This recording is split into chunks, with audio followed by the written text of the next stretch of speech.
Good day, folks.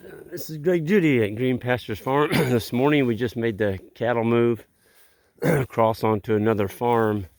This was a simple move. We actually just opened that red gate over there across the road and walked them straight across to this other silver steel gate. So it's just a road crossing basically. And the time we moved them, it was probably 8 o'clock. Everybody's in town at their job. And there's not that many people travel this road, so it wasn't a big issue. But just kind of wanted to show you the condition on some of these animals. That's one of our bulls. He's not suffering too bad on grass. That's 100% grass, by the way.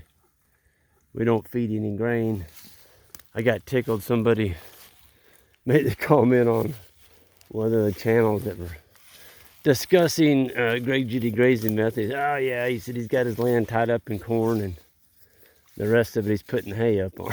I'm like, what? Why would we grow corn? Somebody that was evidently really misinformed, because I've never plowed an inch of ground. I don't ever plan on plowing an inch of ground. Why would you plant corn? That just doesn't make any sense. Not when the cattle can harvest it off the plants. But some people get, I don't know. I don't spend a lot of time on that stuff. It's goofy. But anyway, the boys, we unrolled a bale of hay here this morning. And this is mainly a land reclamation project. So what we have is a bare roadway right here. And so this gets quite a bit of traffic coming in and out. And Johnny's had his dozer and skid steer in here, and we've been driving in and out working on different things. And so we've got a little better ground piece right here, and it goes around this corner. And so I just took a bale this morning and unrolled it, just one 1,200 pound bale, and the boys are taking the pitchforks and look what they're doing. This is one bale, folks. There's a lot of carbon here. And I've got hay contractors. That's what they do. They bale hay. And then I can buy it for $30 a bale and unroll it, I'm helping them out. They're staying in business, making a living, and we're staying in business, making a living, and we don't have to own the equipment. And I grew up baling hay. That's what I did in the summers, every summer. That's how you made your money as a high school kid. And even in junior high, you baled hay. All the farmers needed young men out there in the fields. And then we went to the big round bales. That took a lot of the labor out of it. You didn't have to haul it in anymore as far as square bales. Everybody's using tractors now and hauling them in. It is a huge labor saver. The boys really spread that out beautiful. So tonight when we come back in here, we'll be moving them again. This is going to look beautiful. They're going to be stomped on this. It's going to be pooped on. They'll be laying on it. A lot of urine patches on it. And that dry hay, folks, on this green grass, this is November 25th. I've never seen this. This is just, fescue's still growing, and it's November 25th. Our fescue usually stops growing about the, 12th to 15th of October. But not this time. And I'm not complaining a bit. We've had just a beautiful, beautiful fall. And we got close to half an inch of rain last night, because it put another foot of water in our new pond across the road. I was tickled about that. So you just I think that's helping the fescue, for sure. You got to have moisture to grow grass. Oh yeah, we had a new calf. One of the new ones. These cows breed back so quick that some of these cows that were calving in the fall, they breed back real quick. Well, now they've speeded up. There's a little guy. I think we're going to have maybe 3 or 4 more.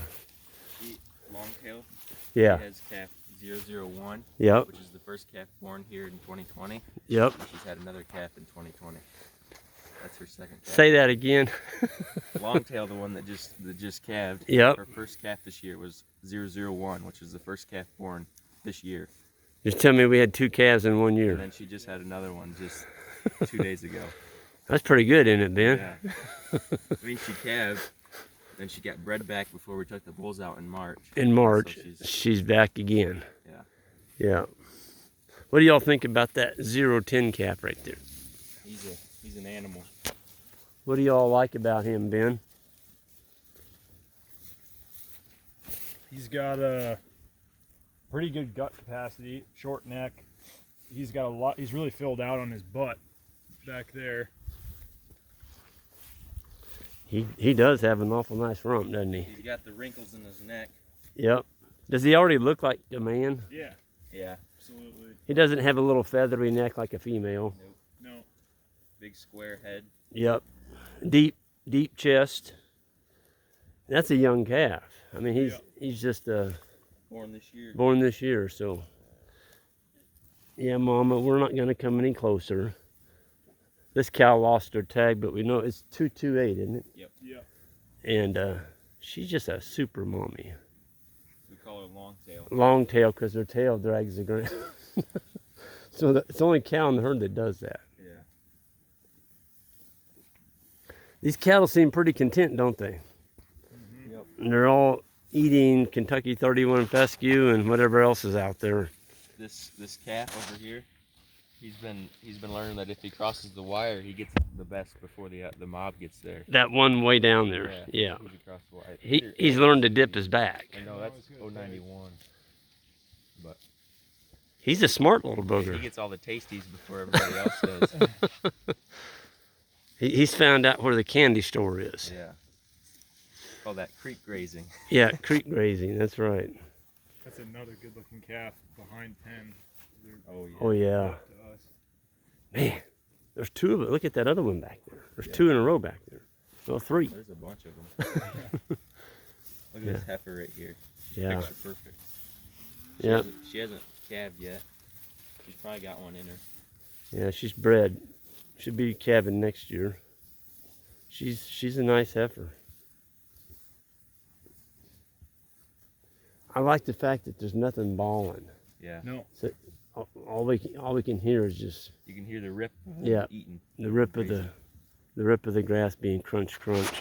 This is the farm that Johnny was ripping the stumps out of here last week, and so we're coming in behind Johnny, and we'll be unrolling some hay in here. So this morning we gave him a pretty good sized paddock here, and just put the dry bale hay up here on this dirt road. And then tonight we won't move him. We'll leave him in here, make him clean this up a little better, and we'll give him probably 2 bales. And so just kind of giving him a little bit of hay. We're stretching out our stockpile. We do have a lot of winter in front of us. We've got a lot of grass in front of us. But we've got this hay. We got it bought for $30 a bale. We're going to put some carbon down. And where Johnny took those stumps out, we'll be covering some of those stump areas up with hay, letting the cattle kind of stomp that in. And so we're getting some seed. We're getting some repair, we're getting some carbon. And those stump areas will be healed next year. So I hate bare soil, and I hate to look at it. It doesn't pay you anything. No. Nothing growing on it. You're not harvesting any solar energy. So what do y'all think about this weather for November? I mean, it's nice. Yeah. I don't mind I a little don't bit of mind rain. it. Yeah. It's Yeah, been dry for a while. yeah. Rain is Do y'all very have this welcome. kind of temperatures in Massachusetts, Ben? November's a weird month. Like sometimes it'll be brutally cold. Like Thanksgiving must have been 2 years ago. It was ridiculous. Like sub-zero temperatures with wind chill factor. It was really brutal. But then sometimes it'll be 70 degrees. So it just depends on Yeah. the year. yeah. How about you in Michigan? Yeah, it's about the same. Like last opening day we had snow in November, but then like sometimes we'll have it like this where it's rainy and warm, and Yeah, so that's it just awesome. depends. I want y'all to tell me what y'all did with Isaac's buck the other night, that piece of meat that y'all cut off. How'd you cook that? Oh, we're talking about What do you call it? The sous Yeah, vide? we took out, what was it, a piece of the loin? I took the loin and I just made little steaks. They're about that big around. Oh We man. had 6 of them, and Ben put them in his sous vide. You Yeah. explain the sous vide. Just put them in the sous vide for a little while. I don't know, it was probably a couple hours, but it only needed about an hour. And then Explain what a sous vide is. So for those who don't know what a sous vide is, it's basically you're cooking in a either a vacuum sealed bag or in a Ziploc bag in a bath of water.